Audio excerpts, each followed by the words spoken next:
Bueno, buenas tardes a todos y todas que están con nosotros el día de hoy. Tenemos a grandes mujeres referentes en ciencia, tecnología, ingeniería, matemáticas. Específicamente hoy vamos a hablar de lo que significa el futuro de la astronomía para la región de Antofagasta y también para Chile.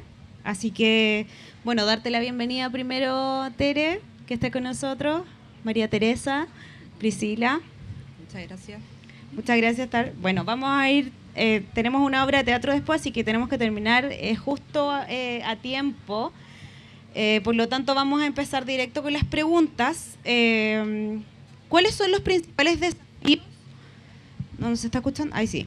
¿Cuáles son los principales desafíos que enfrentará la astronomía en la próxima década? Empezamos con Teresa. Muchas gracias, Francisca, y a la organización por este maravilloso conversatorio. Creo que, bueno, para quienes no nos conocen, quizás antes de responder sería bueno que nos presentáramos un poquito. Yo soy astrónoma, acabo de terminar mi doctorado y actualmente estoy trabajando en la Universidad de Michigan con sueños de poder volver a Chile. Y digo esto porque creo que va a ser muy interesante cómo cada una de nosotras va a reflexionar en torno a estas preguntas, porque cada una de nosotras está en etapas y en momentos de la carrera muy distintos o con experiencias distintas. Y desde mi punto de vista, yo creo que el gran desafío que yo veo hacia el futuro, perfilándome también desde mi punto de vista como una astrónoma joven, que ya dije quiero volver a Chile, quiero hacer ciencia desde mi país, es la protección de nuestros cielos. Hoy en día todos hablamos de que Chile es un lugar maravilloso para hacer ciencia, para hacer astronomía, pero esto es algo que nos ha dado la naturaleza. La naturaleza nos permitió tener un país largo y angosto, un país donde el océano y la cordillera y el desierto acá nos permiten tener cielos estables, secos y claros, pero si nosotros no cuidamos esos cielos con políticas públicas, entonces eso que nos ha entregado la naturaleza puede fácilmente desaparecer y el potencial que tiene Chile para ser líder en astronomía también con él. Entonces creo que ese es el principal desafío, poder hacer políticas públicas que protejan esos cielos y también quizás más a nivel internacional poder seguir cultivando las alianzas que nos han permitido llevar a cabo proyectos gigantescos. Yo vengo bajando ahora del ELT y del Observatorio Paranal, ahí tenemos el consorcio europeo, tenemos a PRIS que va a hablar de ALMA y tenemos consorcios norteamericanos, europeos, asiáticos y creo que esas alianzas también hoy en día a veces pareciera que están en peligro, no desde la astronomía, sino más desde un punto de vista global y tenemos que fortalecerlas. Muchas gracias, Teresa. María Teresa, me gustaría preguntarte cuáles son los principales desafíos en términos tecnológicos de lo que tú viviste a cómo se vive hoy en día. Lo conversábamos un poco antes de empezar la charla y me gustaría que también le contáramos al público cómo lo viviste tú. Bueno, feliz de estar aquí, me encanta lo que hace Puerto Idea, fantástico, y no es la primera vez que vengo. Hacía años que no venía, pero al principio, al primero, segundo y tercero vine, y me encantó cómo está este lugar aquí también. Así que feliz de estar en esta conversa y con estas chiquillas que no las conozco mucho, pero a la Tere la conozco mucho en las redes sociales, pero feliz de poder verla en 3 dimensiones, porque la conocía en blanco. No, Grandes mujeres referentes. Sí, pues fantástico. Oye, bueno, a diferencia de ella, yo ya llevo harto camino recorrido y mi historia como astrónoma partió en los años 60, así que junto con los dinosaurios más o menos. Y me acuerdo que alcancé a hice mi tesis de licenciatura en la Universidad de Chile, fui la primera persona que se sacó la licenciatura en el año 70 y los instrumentos que teníamos, usé los de Cerro Tololo, eran placas fotográficas, sí, fotografía, y medía unas estrellas que había, unos cúmulos de estrellas en las nubes de Magallanes, que es una galaxia cercana a la nuestra, para poder determinar el periodo con que variaba la luminosidad. Eran estrellas RR Lira para las que saben. Y bueno, lo que teníamos era un telescopio que además había que moverlo a mano, porque no había, era un motor, sí, pero no habían computadores. Y todos los telescopios eran con montura ecuatorial, que era muy difícil hacer telescopios grandes así ni nada. Y moverlos y apuntar era todo y yo obviamente cuando llegué a hacer un trabajo de verano no tenía idea de las constelaciones, nada. No me habían interesado nunca, no sé por qué. Y resulta que había que reconocer las estrellas para poder hacer funcionar esto. Por suerte que el compañero que fuimos a hacer la práctica, él sí sabía, porque había que partir por reconocer una estrella en el cielo, brillante, ojalá, para poder apuntarla, y ahí era el punto cero. Entonces, con eso, después nos íbamos caminando hasta el objeto que uno quería observar, que no era visible. Entonces, que era distinto. Nos teníamos que vestir de la época, claro. Claro, éramos como unos astronautas además, porque nos moríamos de frío, no había luz, trabajábamos todo en la oscuridad. Después me fui a Princeton a hacer mi doctorado y ahí era pura teoría, así que perfecto.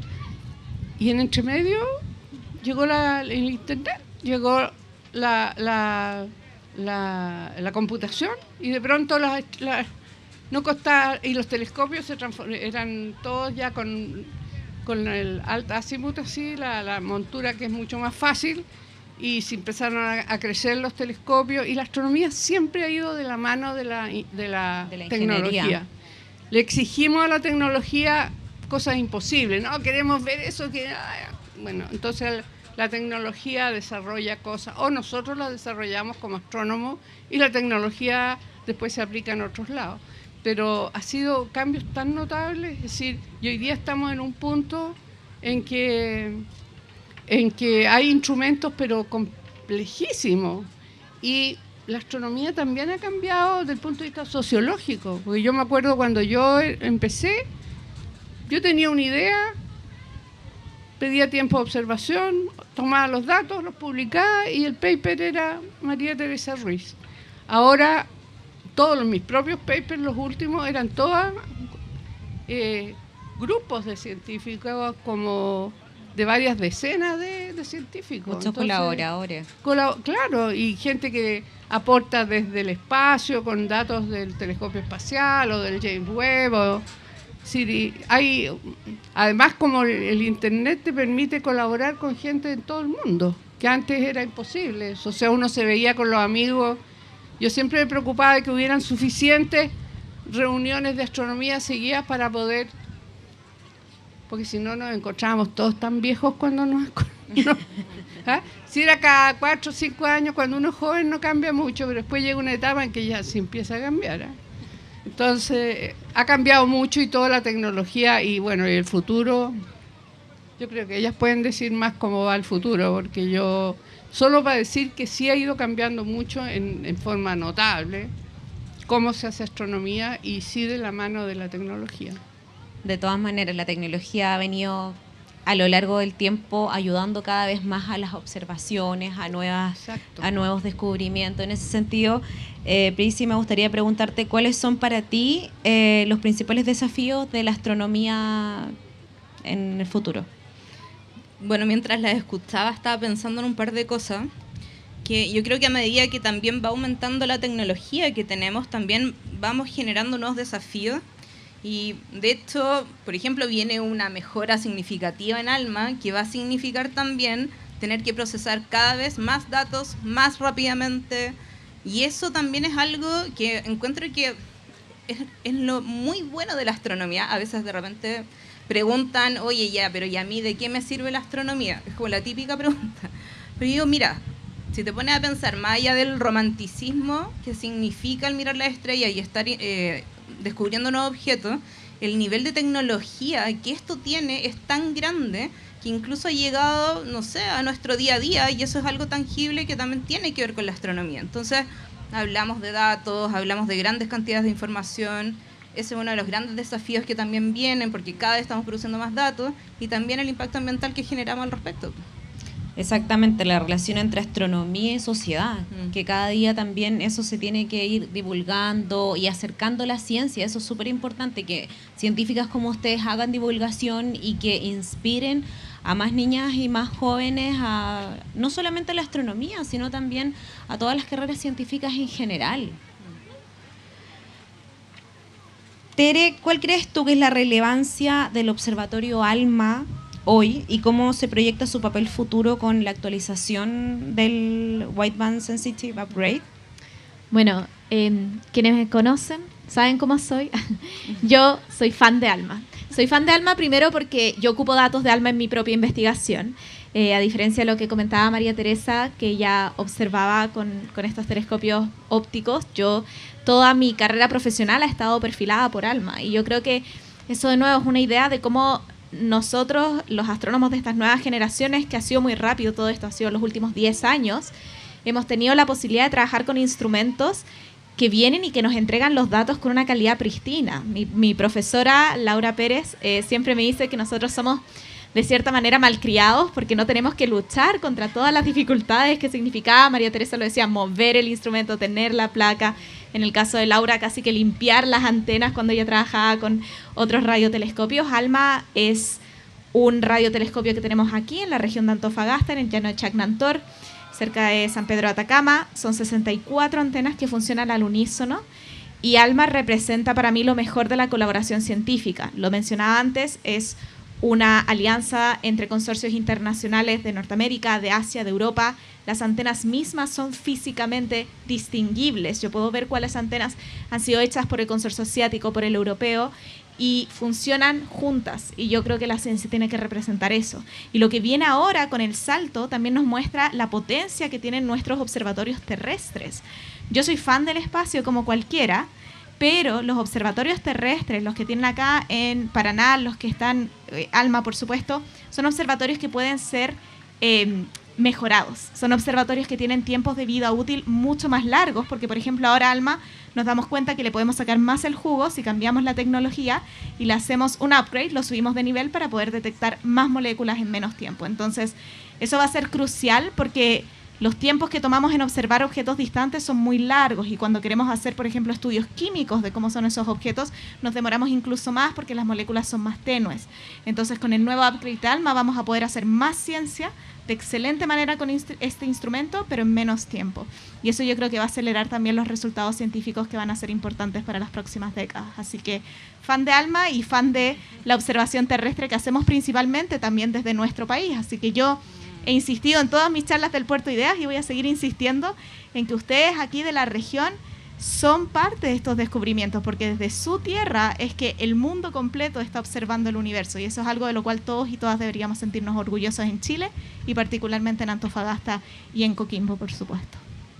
De todas maneras, muchas gracias. María Teresa, me gustaría saber qué tipo de descubrimientos crees que van a poder lograrse con esta actualización de ALMA. ¿Qué mejoras?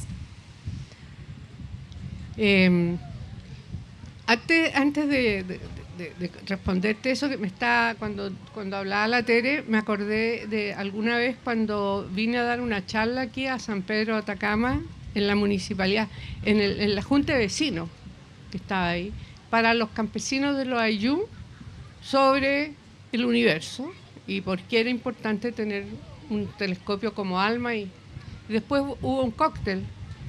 Y me puse a conversar con dos de los representantes de los Ayllu, un señor y una mujer. Y la mujer me dijo algo tan lindo, me dijo, cuando usted hablaba de que el sol y las estrellas fabricaban todos los elementos de los cuales estamos hechos nosotros, la vida en general, me acordaba de mi abuelita, y yo inmediatamente saqué el cálculo, la abuelita, no sé cuántos años atrás sería, pero la abuelita le decía que los atacameños descendían de una estrella y que esa estrella fabricaba... porque ella reclamaba que la estaban haciendo tomar fierro porque tenía anemia. Entonces le preguntaba a la abuelita, ¿por qué me hacen tomar fierro si yo soy una persona? No estoy hecha de fierro. La abuelita le contaba esto. No, nosotros tenemos fierro que nos heredó la estrella, que fue la que dio lugar a los atacameños. Y cuando yo le conté ese cuento, ella me decía, le dio una felicidad porque la acercó mucho al tema, ¿no? Porque dijo, pues eso yo lo sabía. Y había otro señor que estaba ahí también que me dijo, lo que usted no... Pues yo le dije, esto no es importante para San Pedro, ni para la segunda región, ni para Chile. Esto es importante para toda la humanidad, este observatorio. Porque vamos a estudiar nuestros orígenes y un montón de cosas que solo aquí se pueden hacer. Y ese señor me dijo así con una sonrisa de oreja a oreja, me decía, a lo mejor por eso los atacameños hemos estado cuidando estas tierras, el Chacnantor, por más de 1000 años. Y yo lo encontré, pero espectacular. O sea, que ellos se pudieran acercar de esa manera a este instrumento tan espectacular. Ahora tú me dices, ¿qué es lo que se va a poder hacer? Uy, no sé, pero te digo que todos los astrónomos andamos un poquito detrás de las mismas cosas, ¿eh? De formación de planetas extrasolares, planetas que giran en otras estrellas. También queremos estudiar nuestros orígenes en el universo, desde el Big Bang, cómo se formaron las primeras estrellas, las primeras galaxias. Bueno, lo que no sé si tú, con la Laura debes haber trabajado en discos protoplanetarios, cómo se forman los planetas. Entonces hay un montón de temas bien fundamentales que son importantes. Yo he usado ALMA para, por ejemplo, estudiar cómo se forman las enanas café, que son como mi amiga Kelu, que es esta enana café que yo descubrí y que la bauticé Kelu, que significa rojo en idioma mapuche, y que fue la primera que se conoció. Y esa no sabemos porque anda sola. Bueno, andaba sola porque una amiga astrónoma que está en Hawái, un día me manda un mail y me dice, oye, ¿sabes que la Kelu tiene una hermanita que está al lado y van girando una en torno a la otra así de la mano? Y después un astrónomo inglés que yo estaba observando en Paranal y se acercó y me dijo, oye, ¿tú eres la que descubriste Kelu? Quiero decirte que no solo tiene una hermana, sino que hay otra hermanita chica, más pequeñita, que también gira en esa familia de Kelus. Así que súper entretenido. Yo espero que, no sé, algún día, ya sea con ALMA o con otro de los grandes instrumentos que vienen, podamos estudiar esa familia con más detalle, porque no es fácil. De todas maneras, sin duda va a ayudar a descubrir a toda esta familia con la actualización de ALMA. Priscik, ¿qué crees tú que va a permitir que antes no era posible lo que hablábamos de sobre la marcha? ¿En ALMA? En ALMA. Bueno, están pasando varias cosas en ALMA. De hecho, este upgrade que viene implica que desde el punto de vista de operaciones, nosotros tenemos que empezar a modificar literalmente todo lo que estamos haciendo ahora para poder llegar a operar con esta mejora que viene. Entonces, digamos que tenemos un plazo para el 2030 que ya estemos empezando a observar con estas mejoras. Y eso está implicando que ya tenemos que empezar a renovar todo nuestro sistema. Y sin parar la operación. Sí, claro, entonces sin parar la operación todavía no llegamos al punto de empezar a modificar la forma en que estamos operando. Todavía seguimos de la misma forma, con los arreglos, con las antenas que corresponden, como estamos haciendo ciencia ahora, pero se viene esta nueva operación que en el fondo va a significar tener antenas que vamos a estar mejorándolas mientras estamos observando, y además estamos haciendo esta mejora en los receptores. Entonces eso lleva muchos cambios. También se están haciendo cambios del correlador que nosotros usamos. Todo en términos del sistema también se está mejorando, y eso es lo que nos va a permitir finalmente llegar a esta mejor observación que nos va a tomar minutos en hacer lo que estamos haciendo ahora. Exactamente. Me quiero meter en un tema un poquito polémico que yo sé que a ti te gusta, que es el tema del cambio climático. Ya. Porque si hablamos de observación, ¿qué pasa con los cielos? Me gustaría saber cómo afecta el cambio climático, la observación astronómica, y qué medidas se están considerando más allá de la ley de contaminación lumínica del 2021. Ya. Igual esto es súper interesante porque cuando hablamos de cambio climático, obviamente nosotros tenemos la idea de la temperatura global en el planeta que está aumentando, y esto tiene consecuencias a nivel global. Vemos lo que está pasando en general, pero cuando hablamos de lugares en particular puede pasar un fenómeno un poco distinto, o se puede calentar incluso más o puede mantenerse constante. Y lo que nosotros estamos viendo es que todavía nos falta mucha investigación, porque ya se está viendo, por ejemplo, un aumento en las mínimas de temperatura durante los inviernos en ALMA, lo que lamentablemente tiene un lado positivo, porque digamos de que si bien nosotros necesitamos extender las antenas para tener una mayor resolución, esto nos está permitiendo tener caminos sin nieve. pero estamos viendo el efecto, estamos viendo que efectivamente ya no está nevando en invierno y eso es algo que es netamente ligado al cambio climático, netamente ligado. Y también haciendo comparaciones, por ejemplo, de vapor de agua con estudios anteriores hasta el 2015, también se está viendo que en los últimos 10 años ha empezado a aumentar lentamente la cantidad de vapor de agua en el ambiente y eso significa que hay que seguir monitoreando cómo sigue esto, si es que va a haber un aumento drástico o no, porque podría eventualmente afectar a las observaciones. De todas maneras. María Teresa, ¿te gustaría opinar al respecto? No. Priscila es la climatóloga, así que lo que ella diga... Sí, que yo no sé nada, entonces, pero bueno... A mí me gustaría saber si se está discutiendo una astronomía más sostenible y si ustedes tienen un rol en estas conversaciones como científica. No, o sea, es otro tema. El tema del cambio climático, a mí siempre cuando me subo un taxi, yo soy buena para conversar, entonces le meto conversa a todos los taxis.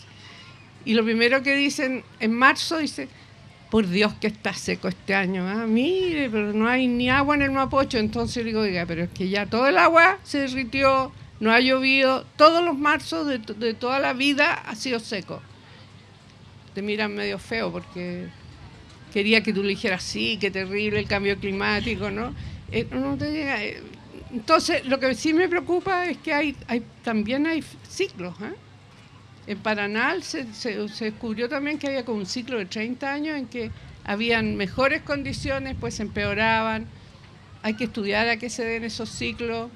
O sea, obviamente que el cambio climático eventualmente va a afectar la astronomía. Si es puro ver nomás que en el desierto hay ¿cómo se llama? Rastros de que había un océano ahí alguna vez. Entonces, y palmeras, no sé, por ahí hay cosas que se nota que el clima alguna vez fue bien distinto. Ojalá que todavía se mantenga así como está, pero el cambio climático a la larga sí va a afectar. Espero que sea cuando yo ya esté más que muerta y no me tenga que preocupar de eso. Pero... ¿Tere? Bueno, yo creo que hoy en día podemos ver que claro, que hay un efecto importante que ha tenido la contaminación humana y la actividad humana, que ha cambiado drásticamente cómo son las condiciones en una escala de tiempo muy corta. Y también los astrónomos, la manera en que yo veo que esta discusión se está dando, al menos desde, yo no pertenezco a un observatorio ni a una institución que esté haciendo como quizás estos grandes avances como lo que mencionaba Pris o grandes operaciones que lo ven desde otro lado, sino que más bien yo lo pienso, o mi experiencia ha sido desde los investigadores que estamos haciendo ciencia, que por ejemplo muchas veces esa ciencia requiere, sobre todo en astronomía, porque no somos tantos, pareciera que somos muchos, pero no somos tantos. Entonces, muchas veces hay conferencias internacionales que requieren que la gente viaje varias veces al año en avión, y eso es algo que yo veo que la comunidad se está tomando con mucha seriedad desde la pandemia, de ofrecer alternativas virtuales y de mantener esas alternativas virtuales, porque por un lado disminuyen la emisión de carbono que podamos tener como personas individuales, y por otro también las hace más accesibles para personas que no tengan los recursos para poder viajar. Entonces, todos ganamos. Y también personas que eligen viajar a esas conferencias, elegir hacerlo, por ejemplo, dentro de Europa. Yo estaba haciendo mi doctorado en Europa, hay muchas conferencias locales, elegir hacerlo por tren o por otras vías que sean menos contaminantes que el avión. Eso es algo que yo veo que hay una preocupación constante de parte de quienes hacen investigación. Y por otro lado, algo que es muy interesante, por ejemplo, cuando se habla de buscar vida en otros planetas, nosotros, la Pris lo mencionó un poquito, ocupamos muchos modelos computacionales y hacemos mucho análisis de datos. Y la computación y la tecnología tiene una huella de carbono bastante fuerte también. A mí me llamó mucho la atención, yo recientemente cuando inicié mi beca que yo estoy llevando a cabo actualmente en la Universidad de Michigan, es una beca de ciencias planetarias. Entonces nos juntamos entre toda la gente que hace distintas partes de las ciencias planetarias y sobre todo quienes estudian atmósferas de exoplanetas están muy preocupados respecto a cuál es el costo computacional de los modelos que hacen. Porque cuando nosotros vemos un artículo y vemos, detectaron una molécula, parece muy inmediato porque te está mostrando el mejor modelo, pero para llegar a ese mejor modelo computacional se requirieron varias horas en múltiples nodos, en supercomputadores, y eso es un gasto importante. Entonces, es algo que se está conversando, el cómo podemos hacer nuestros algoritmos más eficientes, no solamente, de nuevo, para ahorrarnos tiempo nosotros, sino que para también ser un poco más conscientes con el medio ambiente. Y luego otro tema que no nos concierne necesariamente a quienes hacemos astronomía, pero que yo creo que siempre es importante decirlo, es qué pasa con la exploración espacial, que a veces nos toca muy de cerca, ¿no? Y quienes me conocen de nuevo saben cómo soy, saben que yo he sido muy crítica al respecto, porque creo que también tenemos que ser conscientes del efecto ambiental que eso supone y de cómo podemos ir avanzando de buena manera hacia el mayor conocimiento para la humanidad, pero también manteniendo las condiciones para la vida humana y la biodiversidad actual. Porque aunque consideremos todos los ciclos y todos los efectos de la naturaleza, el cambio drástico que estamos teniendo en nuestro clima, la única manera de entenderlo es asociándolo a la actividad humana. Y lo que estamos haciendo es destruir las condiciones para nosotros mismos. O sea, no estamos destruyendo el planeta va a destruirse cuando el sol crezca y se lo trague en 5.000 millones de años más. Lo que estamos haciendo es destruir las condiciones que tenemos para existir acá de una buena manera. Y desafortunadamente quienes más van a sufrir de esos efectos son quienes estamos en el hemisferio sur, que eso es lo que se está viendo. Aunque no seamos los que más contaminan, somos los que más reciben esos cambios de temperatura y esos fenómenos climáticos que Pris, si alguien está interesado, seguro Pris les puede explicar mucho mejor que cualquiera de nosotras. De todas maneras, muchas gracias, Tere. A mí me gustaría ahora enfocarles específicamente en lo que es observación, porque la gente asocia solo la astronomía a la observación, y tiene que ver con los cielos limpios. Prisi. Bueno, de hecho, gracias, Tere, también por la introducción. Esto de astrobiología, en mi caso, digamos que es porque tengo una carrera orientada también a la astronomía, pero hice mi doctorado en climatología y soy experta en dinámica atmosférica. Entonces, cuando hablamos de clima, cuando hablamos de operaciones y hablamos de atmósfera, para mí no son cosas que están separadas. De hecho, esto de, por ejemplo, lo que decía María Teresa, que hay oscilaciones cada 30 años, se explican por oscilaciones que hay en la atmósfera que realmente sí conocemos. De hecho, hay oscilaciones decadales cada 10 años, hay oscilaciones como el Niño, que es cada 4 años, oscilaciones que son mensuales, que son cada 90 días, perdón. Entonces son cosas que sabemos, pero que lamentablemente son cosas que vemos que con el cambio climático o se están intensificando o pueden estar desapareciendo. Como por ejemplo, ya hay una corriente oceánica en Europa que se está viendo que está desapareciendo o está disminuyendo su intensidad. Entonces no son cosas que están separadas, no son cosas que no sepamos. De hecho, sabemos que hay eventos extremos que están aumentando su intensidad también, y eso eventualmente sí son cosas que también nos afectan en operaciones. Por ejemplo, en ALMA esta semana tuvimos un evento que no son cosas aisladas. Generalmente mayo-abril significa época de nevazones por bajas segregadas, que son bajas presiones que llegan a latitudes altas, que dejan nevazones, y eso finalmente vimos que se intensificó y que nevó más incluso que en otras oportunidades. Y eso sí es un efecto que se sabe desde hace mucho tiempo que está pasando también como efecto del cambio climático, netamente por un aumento de temperatura que está modificando todo. Por lo tanto, eso es, digamos, me quedé con las ganas de decirlo, lo siento, me explayé completamente. Está bien. Pero es que de verdad que la relación entre meteorología, clima y astronomía van de la mano desde siempre, sobre todo cuando hacemos astronomía desde la superficie, porque tenemos que entender cada una de las capas verticales que tenemos, o sea, verticalmente todas las capas atmosféricas que tenemos, y eso ahora está cambiando y es lo que tenemos que entender, que también tenemos que adaptarnos a este cambio, y eso es lo que tenemos que estar viendo también en temas de operaciones. Y uno piensa que solo tiene que ver con contaminación lumínica y es un cambio climático en general. Es global. Sí, es global, es vertical, es latitudinal, es súper complejo. Y porque de hecho la atmósfera esto voy a desmitificar inmediatamente el pronóstico de los meteorólogos cuando nos dicen mentirólogos, porque el tema no es que no le achuntemos al pronóstico, el tema es que realmente la atmósfera cambia tan rápido que tenemos una ventana de tiempo de 3 a 5 días para poder dar una información precisa. Entonces, no es que no le achuntemos, sino que realmente la atmósfera cambia muy rápido, y eso es lo que nosotros ahora también tenemos que estar mejorando. Mejorar también nuestros modelos de pronóstico para poder dar mejor información. De todas maneras, a mí me gustaría saber ¿cuál es el rol que les gustaría cumplir a ustedes en el ámbito de políticas públicas y posiciones de toma de decisión? Quizás podemos partir, María Teresa cumplió históricamente un rol muy importante Por eso. para atraer, por ejemplo, a los observatorios a Chile. Bueno, yo creo que es un rol medio femenino, ¿eh? O sea, estaba conversando anoche con Mónica Rubio, que debe andar por aquí, y que juntas dimos una pelea bien larga para que los chilenos tuviéramos acceso a los telescopios de la ESO, por ejemplo, que no lo teníamos. Sí lo teníamos con los telescopios norteamericanos, pero en el papel no más, porque en el hecho no lo daban tampoco. Así que fue una pelea en que íbamos día por medio al Congreso. Todo esto partió en los años, cuando volví a Chile yo, como el año 78. Para conseguir tiempos de observación muy porque no había, precario. no había eso. Todos los observatorios extranjeros que funcionan en Chile tienen que dar 10% del tiempo el equivalente a los astrónomos que trabajan en instituciones chilenas. Da lo mismo el pasaporte que tengan, pero tienen que trabajar en Chile en instituciones chilenas. Y eso no se estaba cumpliendo. Entonces, no era fácil porque la ESO tiene un tratado entre países con Chile. Entonces tuvieron que cambiar el tratado y cada parlamento de cada país de la ESO, más el Parlamento de Chile, tuvo que aceptar eso. Así que, mira, fue una pelea interesante porque fueron varios gobiernos de distintos colores, todos nos apoyaron, ¿eh?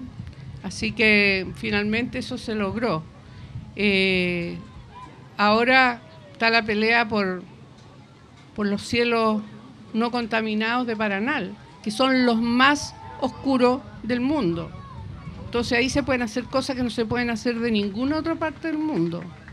Y los instrumentos que están instalados ahí están hechos para aprovechar esas condiciones.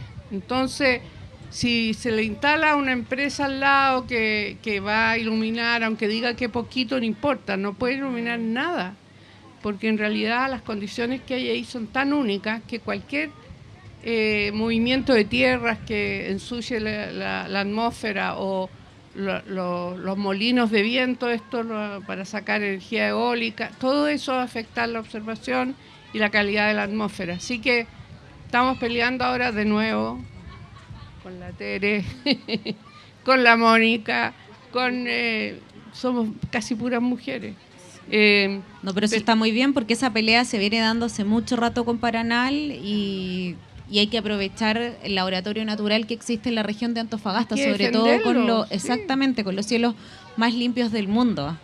Tere, en ese sentido, a mí me gustaría saber, tú eres astrónoma, eres divulgadora, eres fiel defensora de los cielos y me gustaría saber cuál es tu opinión en este sentido. Bueno, yo creo que, volviendo a la pregunta original sobre la política, por mucho tiempo cuando uno habla de política pareciera una palabra sucia, ¿no? Y a mí mucha gente en redes sobre todo me dice, no, habla de ciencia, no hables de política. La política está en cada decisión que nosotros tomamos. El hecho de que yo, aparte de mi trabajo, decida que divulgar ciencia, comunicar ciencia de manera gratuita en redes sociales es importante, es un acto político. Es un acto de querer democratizar el acceso a la ciencia. Yo siempre hablo de la importancia que tiene que todos y todas puedan acceder a una buena educación científica y que pongamos la ciencia en boca de todas las personas de nuestra sociedad, alejando esta idea o este estereotipo de que la ciencia vive en un palacio de cristal alejado del resto de la gente. Y creo que los científicos deberían involucrarse más en la política a través de la evidencia, a través de los datos. Hoy en día, más que nunca, vemos a nivel mundial que quienes están en los cargos de poder afectan la ciencia que podemos hacer, desde dónde y cómo lo podemos hacer, el hecho de que estemos luchando. O sea, hay mucha gente que piensa, bueno, ¿qué tiene la astronomía que ver con política? María Teresa nos acaba de explicar cómo tuvieron que ir tocando puerta por puerta, insistiendo. El hecho de que estos observatorios que tenemos hoy en día ayuden y hayan sido el mayor gatillante del crecimiento de la comunidad astronómica en Chile, porque tenemos un 10% de tiempo. Si Chile tiene más del 50% del tiempo de observación mundial, instituciones chilenas tienen más del 5% de observación mundial. Es muy poco. Entonces, no es menor el efecto que tiene cuando los científicos y científicas decidimos comunicar qué es lo que necesitamos, hablar con la gente y acercarnos a nuestros representantes políticos. No creo que se vuelvan líderes. Sí, y no creo tampoco, más allá de si alguien quiere ser un líder político o no desde la ciencia, creo que es importante saber que la ciencia no existe alejada de la sociedad. Quienes hacen ciencia son personas, llevan sus sesgos a sus trabajos científicos. La verdad científica, ¿qué es la verdad científica? La verdad científica es el resultado de un modelo. Y el modelo con el cual yo voy a interpretar los datos tiene que ver con la época en la cual yo estoy, tiene que ver con los conocimientos que yo tengo, tiene que ver con qué es lo que yo quiero buscar. Si yo creo, por ejemplo, que en una atmósfera de un exoplaneta hay vida extraterrestre, voy a probar buscar moléculas que sean exóticas y que puedan ser bioseñales. Si yo creo firmemente que esa no es la situación, entonces quizás ni siquiera me atreva a buscar esas moléculas. Esas son decisiones que recaen en la persona que está haciendo la ciencia. Y las personas traemos nuestros sesgos, traemos nuestros sueños, traemos nuestras realidades. Y creo que sobre todo ahora que estamos viendo el tema de la contaminación lumínica y que es tan importante, no se puede separar una cosa de la otra, como no se puede separar la política de cualquier otro ámbito de nuestra vida. Entonces siento que deberíamos dejar de verlo como una palabra sucia o algo de lo cual deberíamos alejarnos y deberíamos empoderarnos con el hecho de que cada uno de nosotros, todos quienes estamos en esta sala, tenemos una opinión. Esa opinión es válida siempre y cuando se presente con respeto hacia las otras personas. Y deberíamos conversar más. Si alguien está en desacuerdo conmigo, debería ser capaz de decírmelo. Y yo siempre he estado abierta a conversar y a discutir por qué sí o por qué no, sin que eso implique una confrontación violenta. Y sobre todo, de nuevo, en un mundo donde estamos avanzando tan rápidamente en la tecnología, las redes sociales, la polarización, los puentes que puede tejer la ciencia, la curiosidad, el pensamiento crítico, yo creo que apuntan hacia un futuro, una sociedad más empática. Así que eso, conversemos, hablemos, discutamos ideas, eso es lo que más nos gusta hacer a los científicos y siento que si tuviéramos una mirada un poquito más científica en temas políticos de cualquier ámbito, ¿okay? Ciencias sociales, ciencias económicas, de lo que sea, podríamos avanzar de mejor manera hacia el futuro. Así que eso, y ojalá ese futuro sea con los cielos limpios. Y lo último que quiero decir, yo sé que me he explayado mucho, pero lo último es que esto de los cielos limpios no es una confrontación entre energías renovables o astronomía. Chile debe ser líder en ambas áreas. Nosotros tenemos los recursos naturales para ser líderes en energías renovables y también en astronomía. Pero aquí la situación que está ocurriendo es que una de esas áreas, en particular una empresa privada, quiere poner el pie por encima de algo que ha estado ahí por mucho tiempo, que ha estado planificado y que va a seguir estando. Entonces, ahí vemos justamente este problema de la falta de empatía, de la falta de querer acercarse, tender puentes y buscar otras soluciones, porque las soluciones existen y los datos también. Entonces, esa mirada crítica creo que nos va a ayudar a futuro. Y al final esa es la pelea que hoy se está dando. Eso. La eso. ¿O ese? ¿Qué dijiste? Esa es la pelea que hoy se está dando. Sí. Esa es la pelea que hoy se está dando. Que podamos conversar y que podamos llegar a una solución donde todos ganemos. Pero ya con un camino que en este caso la generación de María Teresa ya ha venido cimentando y para luego ustedes como darle este como refresh a través de la divulgación, a través de la información, llegando al público e informándolo para que también se vuelvan como la apropiación propiamente tal. Y esto es súper intergeneracional. O sea, yo no lo veo como lo que María Teresa y Mónica hicieron hace 10 años, 20 años, 30 años, los que hayan sido. 30 años, bueno, es que muy joven, profe. Pero yo lo veo como algo donde aquí, o sea, estamos todos unidos. Y eso también es lo bonito, ¿no? Como que aquí no hay dudas. Intergeneracionalmente, todas las personas de todas las nacionalidades formar la base. Ven la importancia de esto. Sí. ¿Sabe? Una cosa que me recordaba cuando lo que tú decías, se celebró hace un tiempo los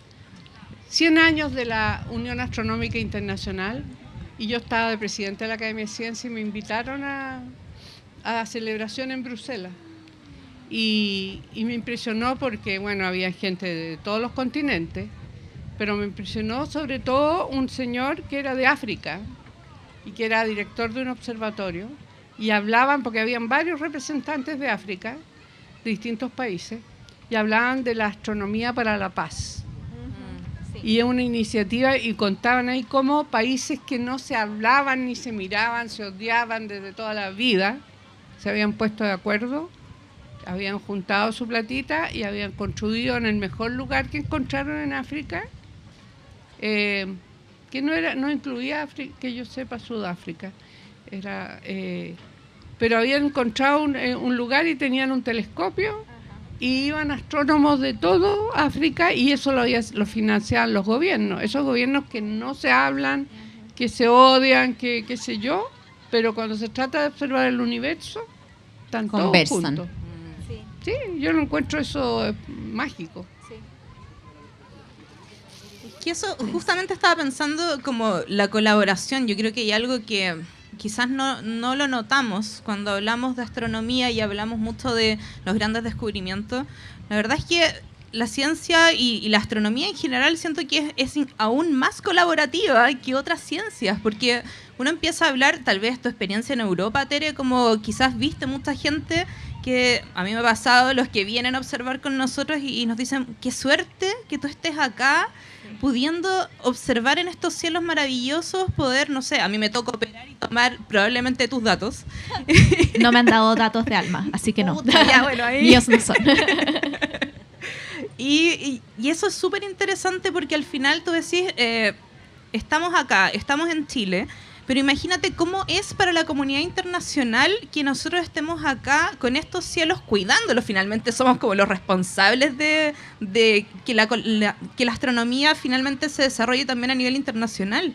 Y eso es uno de los grandes impactos que también tiene este proyecto, porque no es solamente contaminación lumínica, ni tampoco el nivel como de contaminación en términos particulados que se puede levantar, sino que también hay subproductos del hidrógeno verde que lamentablemente tampoco van a ayudar a la astronomía infrarroja, porque yo ya les contaba que el vapor de agua puede afectar a la radioastronomía y con mayor razón afecta al infrarrojo, y que es la longitud de onda que trabaja Paranal.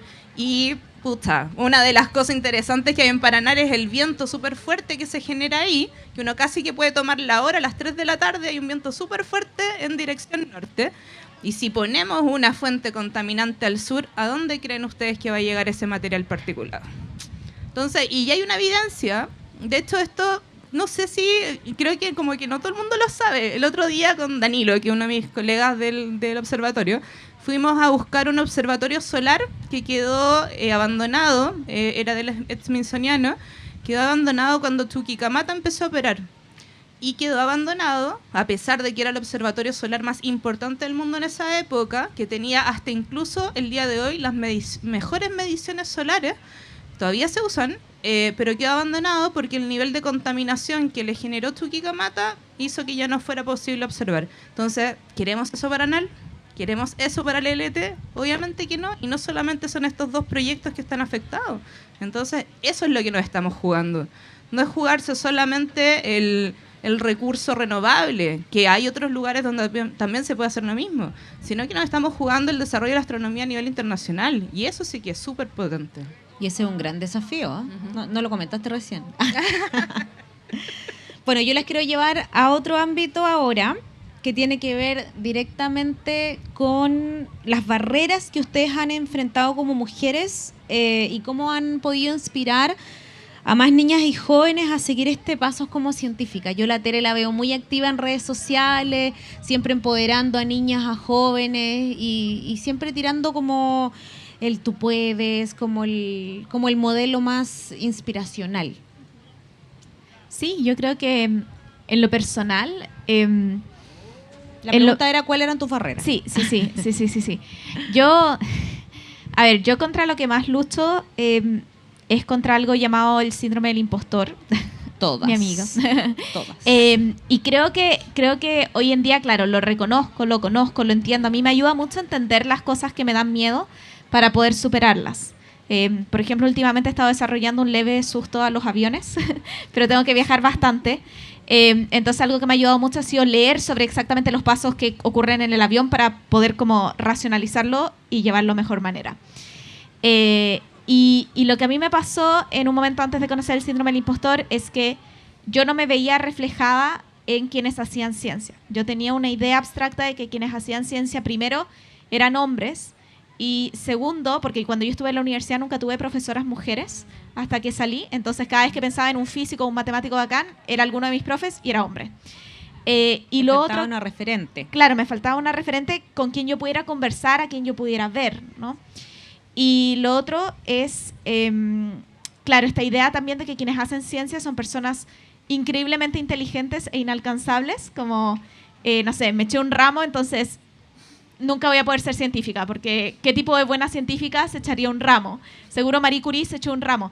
Y ese es el punto, ¿cachai? Como onda, cuando tu aspiración es ser como Marie Curie, que se ganó 2 premios Nobel, es un poco difícil no fallar. O sea, estaríamos todos fallando acá, ¿no?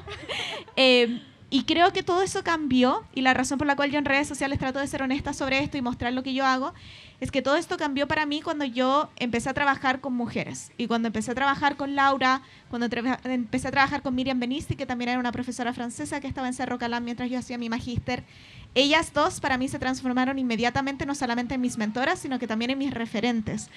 Y ellas dos, con su ejemplo de mujeres científicas en un área que a mí me apasionaba, me hicieron querer seguir en academia. Yo no estaba segura de querer seguir siendo científica. Y hoy en día, tras haber trabajado con ellas y luego en mi doctorado con otras 2 mujeres súper potentes, bueno, ahora trabajo con un hombre, así que le estoy dando una posibilidad al otro género también. Pero lo que más quiero es volver a Chile y hacer academia y ciencia desde acá. Y yo me envisiono en el futuro y digo, por supuesto que lo puedo hacer. Y también hay otras cosas que me encantan y que eso no le va a quitar a lo buena científica que pueda llegar a ser. Ahora, hay días en que esto me cuesta un poquito más. Hay días, no todos los días uno siente que puede conquistar el mundo, pero a mí me ha ayudado mucho como mujer conversar con otras mujeres, tener referentes, tener grupos de amigas, tener espacios seguros. Y yo creo que eso es algo que tenemos que construir mucho en la ciencia para favorecer que ingresen más mujeres y que no existan estas minorías en las ciencias. Tener espacios seguros donde sientan que pueden alzar la voz. Puede pasar que alguna vez seas la única mujer en un grupo, pero si te sientes segura, vas a poder seguir avanzando. Y creo que eso es fundamental. Tampoco quiero que parezca que yo no quiero a mis profesores, mis mentores o mis compañeros hombres. Ellos han sido muy importantes también para mi desarrollo. Pero el nivel de cercanía y el nivel de el efecto que han tenido sobre mí mis profes mujeres, yo creo que es maravilloso. O sea, yo siempre digo, hoy en día cuando a mí me preguntan quién es mi científica favorita, mis científicas favoritas son mis profesoras. Mis científicas favoritas son Laura Pérez, Miriam Benisti, mujeres Elvira reales Candizo, que tú ves el día a día. gente con quien yo no solamente admiro, sino que yo también puedo conversar y trabajar. Y esa es mi esperanza en redes sociales. Obviamente yo no puedo trabajar con, no sé, el 1.000.000 de personas que me sigue, pero puedo quizás como mostrarles algunos ejemplos y que ellas vean en mí que si yo pude, ellas también pueden, absolutamente. Yo no soy la primera. María Teresa ha sido la primera en muchas cosas para todas nosotras y definitivamente no voy a ser la última. Y yo quiero absolutamente ser una más. O sea, esa es mi esperanza, ser una más en un mar de mujeres latinas, chilenas, que estén avanzando las investigaciones del mundo. Y de todas maneras, ya vas en ese camino, ayudando a muchas niñas y jóvenes a que efectivamente se empoderen. Te adelantaste a mi segunda pregunta, que quiénes habían sido tus referentes. Eso es muy importante, sobre todo para ver a quién uno ve como una mujer que en realidad, como dices tú, es una mujer real que uno conversa, estudia, le puede hacer preguntas. Coincidentemente, mi mujer referente también es una astrónoma, fue mi primera jefa y la quiero mucho. También trabajó en Cerro Paranal, en la ESO. Así que me gustaría saber cuáles fueron tus barreras y tus mujeres referentes. Esta es una pregunta complicada, súper complicada. Yo la leí, la vi, debo decir que esa la vi antes y fue como, wow. A diferencia de la Tere, a mí me pasó el contrario y de hecho fue heavy porque cuando yo estaba en el colegio, todas mis profesoras de ciencia eran mujeres. Entonces yo no pensaba, nunca se me pasó por la cabeza de que yo no podía ser científica. Y cuando llego a la universidad, lo primero que me dicen fue, usted no sirve para esto. Y fue un profesor de cálculo. que, obviamente yo sufrí, pero en vez de decir como, oh, no puedo, dije, ya, vaya a ver nomás como esta, yo la voy a sacar porque no, yo sé que puedo. Y creo que la barrera más grande que yo tuve como en mi camino académico fue el que siempre tuve que demostrar que como mujer podía hacer lo que yo estaba haciendo. Y no importaba todo el esfuerzo que tenía que poner, porque había que demostrarlo igual. Y como que el esfuerzo realmente no funcionaba, no valía. Y más encima a mí se me ocurre la genial idea de enamorarme de las atmósferas planetarias, que acá en Chile tampoco se hace. Yo, de hecho, parte de mi investigación es estudiar la atmósfera de Marte. Y nadie habla de este tema en Chile. Yo soy la única que anda hablando de Marte en... No tanto redes sociales. Yo soy como más de charla y dar clases y cosas así. Pero creo que lo genial es que con eso, yo también, la barrera que yo tuve, me implicó empezar a hablar también de lo que había pasado en la academia. Empecé a hacer mentorías, me empecé a formar como mentora también, porque me llegaba mucha gente por Marte que me decían, oye, yo quiero estudiar eso, pero mis profes me dicen que no. Me dicen que no se puede, que acá en Chile no se puede. Y yo, venga para acá y hagámoslo juntos. Porque obvio, En yo ese digo, sentido te volviste tú la mujer referente. ojalá que sí. Sí, a más de Ojalá. alguien... Y, Sí. y es heavy también darse cuenta de eso, porque yo las cosas que hago finalmente no las hago por generar un impacto, sino porque es realmente porque me gusta mucho el tema, me apasiona, y cuando hablo de esto y se me sale el amor por Marte, se me sale el amor por la atmósfera, ustedes ya lo vieron, soy un poco apasionada al respecto, y llega gente que me dice esto y yo digo, pero si yo lo pude hacer, ¿por qué tú no lo vas a poder hacer? Y a mí se me ocurrió estudiar 10.000 cosas para poder llegar a hablar finalmente y hacer la primera publicación de ciencias planetarias, de atmósfera de otros planetas, y es la primera, y estamos trabajando por hacer más con otros alumnos. Y ahí va todo este tema personal, que no es solamente el síndrome del impostor, sino que también es atreverse a decirlo. O sea, yo pasé por varias mentoras también hasta que me di cuenta, ¿sabéis qué? Lo que yo pasé en la universidad, esto también lo tengo que contar porque probablemente hay otras personas que está Que pasando también lo lo está mismo. pasando de todas maneras. Y ¿sabéis qué? También ahí lo que dice la Tere es súper importante. El grupo de amigas. Yo vine ahora, no sé, soy parte de Provoca, que es un programa de mentorías de la AUI, y tuve la suerte de conocer a 2 mujeres increíbles que hicimos un podcast para hablar sobre machismo en ciencia. Y pero mira. nos soltamos, nos Súper soltamos bien. sin generar tanta controversia. O sea, tampoco la idea es como irse en contra del tema, irse en contra, no sé, de que, hoy este profesor me trató mal. No, es simplemente, mira, ¿sabéis qué? Esto Poner tal vez en la mesa ciertas temáticas pasan que estas les cosas. pasan, obviamente. Exacto, y necesitamos hablarlas porque llega un punto en que de repente aparece una marcha en una universidad y te sorprende que hay unas chicas hablando en geología que, no sé, un profe se portó mal. Es como, oye, pero esto no lo podemos normalizar, entonces hablemoslo, Exactamente. hablemoslo, porque no es solamente a mí que me puede haber pasado tener algún tipo de violencia académica, algún comentario, conversación, sino que puede ser a tu hermana, a tu hija eventualmente, o sea, De un todas familiar maneras, cercano. Y esas son cosas que impactan y que finalmente pueden hacer que uno deje la carrera. De hecho, yo tenía listo el doctorado por irme a Alemania, y porque tuve todo un tema de machismo que al final me salí el magíster y dije, ya nomás, pues, me voy. Pero eso al final generó de que encontrara mi camino hacia la atmósfera. Una cosa lleva a la otra. Entonces, claro, pero hay que ser capaz Crisis, también de ¿no? decir suficiente. Hasta aquí nomás. Bueno, agradecerles su tiempo, que hayan estado acá estas grandes mujeres referentes, no solo en astronomía, sino en ciencia, tecnología, ingeniería, matemáticas, no me canso de decirlo, en STEM. Y tenemos 3 minutos para preguntas. Perdón. Al final, El único valiente que levantó la mano. Hay 2. No, ahí salieron más. ¿eh? no solo hombres, por favor. Y ahí hay una chica y... Sí, tú. Después se lo pueden pasar a la chica. Hola. Que yo quería preguntarles, ahora que cuentan como que su trabajo de científicas es llevar su vida, como cumplir la pasión de investigar por ciencia, divulgar, trabajar en gestiones públicas, ¿no? Como incidir en la población. O sea, parece como que el trabajo de científica es multidisciplinario más allá de solo hacer ciencia, ¿no?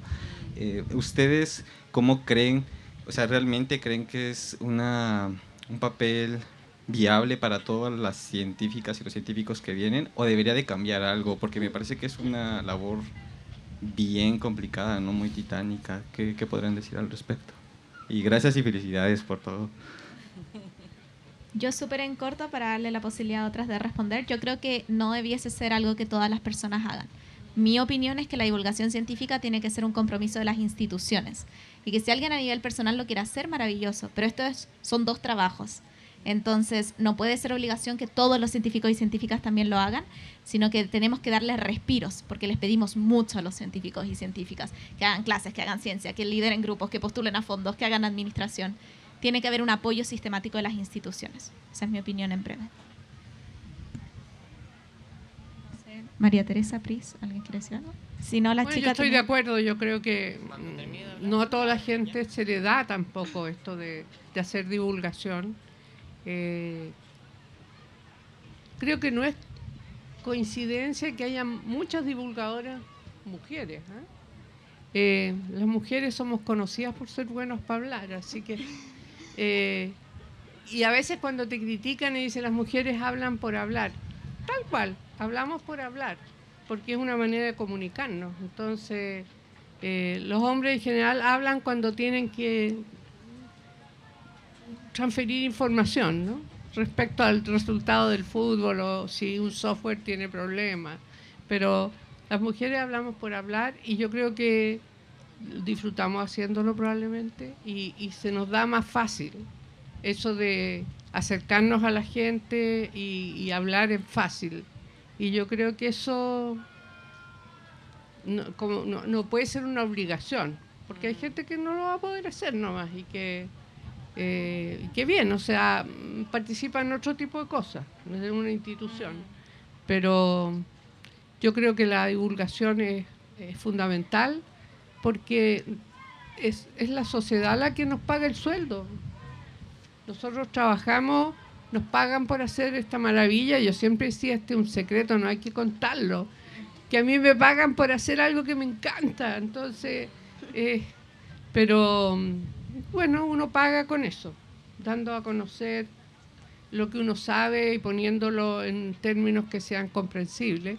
Y a mí me impresiona cómo este país se ha transformado en un país súper educado en astronomía, de todos los niveles. Cuando yo empecé, y yo decía que estaba estudiando astronomía, me miraban así, incluyo en ello a mi mamá, que me decía, ¿iba a hacer horóscopo? Entonces hoy día ya como que no me han preguntado eso hace años, así que yo creo que ya quedó claro que... Yo creo que sería una falta de respeto preguntarle eso hoy en día. Tenemos una pregunta atrás. Dale, con confianza. Mi pregunta es para ti, Tere. Primero decirte que soy tu fan desde hace 4 años. Y mi pregunta es, ¿quién te inspiró para hacer El Mundo Según Carlota? Bueno, muchas gracias. ¿Cuál es tu nombre? Emma. Emma, muchas gracias por estar aquí, por tus palabras. Y la respuesta es que me inspiraron niñas como tú, o quizás, bueno, tú tengas una súper pasión por las ciencias, pero me inspiraron niñas que en el fondo eran muy curiosas, pero que quizás sentían, como decía yo antes, que yo sentía a veces que no podía ser científica. Carlota al inicio, esto no es ningún spoiler para quienes no se hayan leído el libro, Carlota al inicio le gusta mucho el arte y piensa que la ciencia es como para gente súper matea, que nunca se equivoca y que a ella no le sirve de nada. Y se da cuenta de que al final es hacer preguntas y ser curiosa. Y ahora el nombre de Carlota, si es que quieres una respuesta más específica, el nombre de Carlota no soy yo. Ya. El nombre de Carlota viene de un juego que tenía con mi papá, donde nosotros nos inventábamos historias y el personaje de esas historias era Carlota Jiménez. Y por eso le puse ese nombre a mi personaje. Qué maravillosa la historia y muchísimas gracias. Gracias, Emma. Gracias. Tenemos una última pregunta, por favor.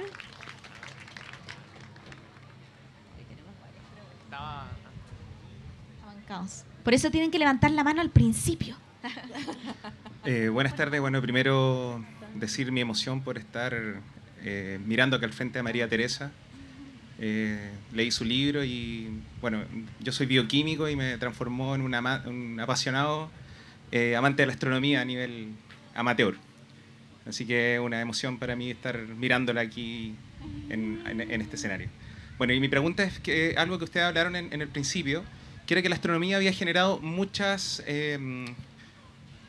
mejoras tecnológicas para la humanidad, en cuanto al desarrollo de la computación principalmente y todo eso. Pero uno se pregunta, viendo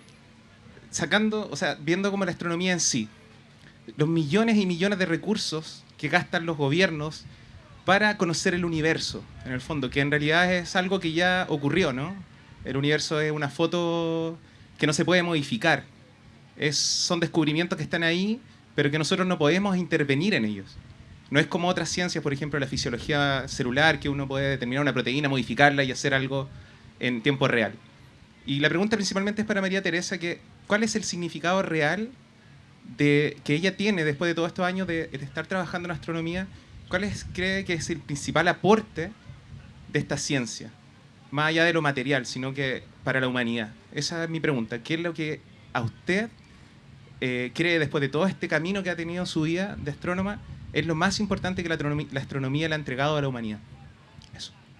Gracias por la pregunta. En realidad hay un montón de aplicaciones del software, de un montón de cosas que se han creado gracias a la astronomía, pero eso no justifica el que hagamos astronomía. Yo creo que lo más importante, o por lo menos a mí, lo que más me ha movido es darme cuenta que este estudio del universo, el saber que todos tenemos un origen común, que cuando hay gente que se cree mejor que otra, olvídense, estamos hechos de la misma mezcla, de las mismas estrellas que nos dejaron un legado, una herencia, después de que evolucionan y mueren, nos dejan una herencia de todos los elementos de los cuales estamos hechos.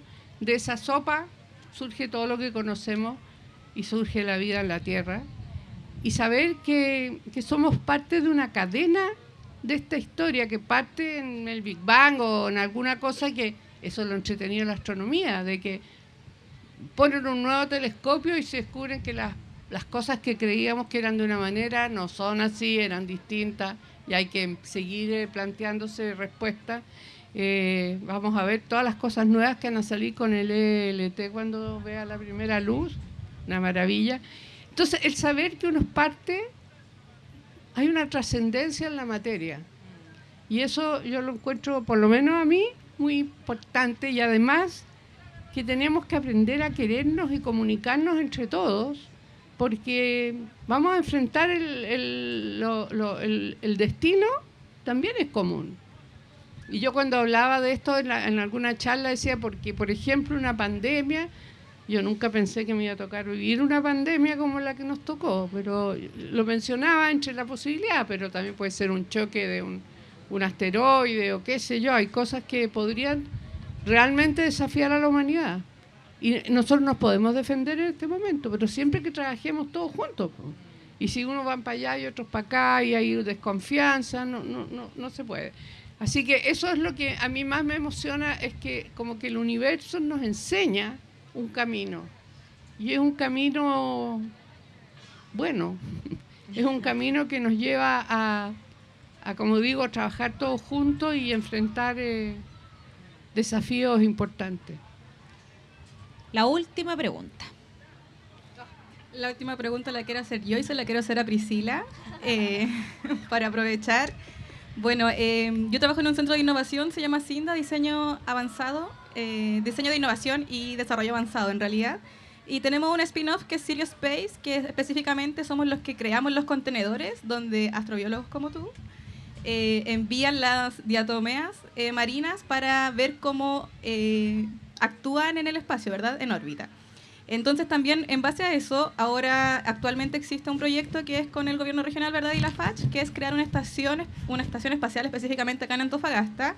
Y me gustaría que tú, como astrobióloga, nos motivaras o motivaras a la gente que está acá, tanto al público como general, y también a las nuevas generaciones, a meterse en este tema y ser ellos, nosotros que somos los locales, los que estemos dentro de este centro espacial de investigación y que seamos los que den la cara finalmente por Antofagasta y por el Chile y por el mundo en general. Oye, gracias por la pregunta. Y de hecho, yo fui tan feliz cuando supe que iba a pasar esto. De hecho, pasó hace unos años que empezó a salir la noticia de un centro nacional satelital que está justamente de la mano de la FACH y que va a tener estos dos centros en Antofa y también otro en Punta Arenas. Y para mí es súper buena noticia porque finalmente estamos hablando de que el Chile entra a la carrera espacial, y más aún cuando se firma el Tratado de Artemis el año pasado para poder pensar en ayudar a generar desarrollo espacial en Chile.